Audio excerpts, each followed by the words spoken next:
جو بندہ 7 دفعہ صبح 7 دفعہ شام یہ پڑھتا ہے حسبی اللہ لا الہ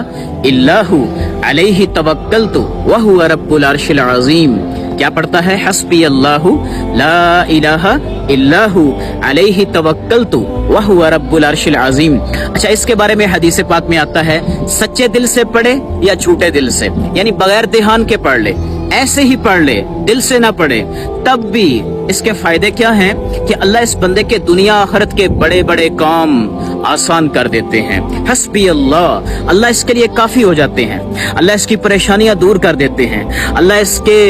رزق میں برکت دیتے ہیں، اللہ اس کے کاموں کو آسان کر دیتے ہیں، حفاظت کا نظام چلتا ہے۔ تو میرے بھائی بہنوں، 7 دفعہ صبح 7 دفعہ شام حسبی اللہ لا الہ الا ہو علیہ توکلت وہو رب العرش العظیم یہ ضرور پڑھ لیا کریں، تو انشاءاللہ اللہ کے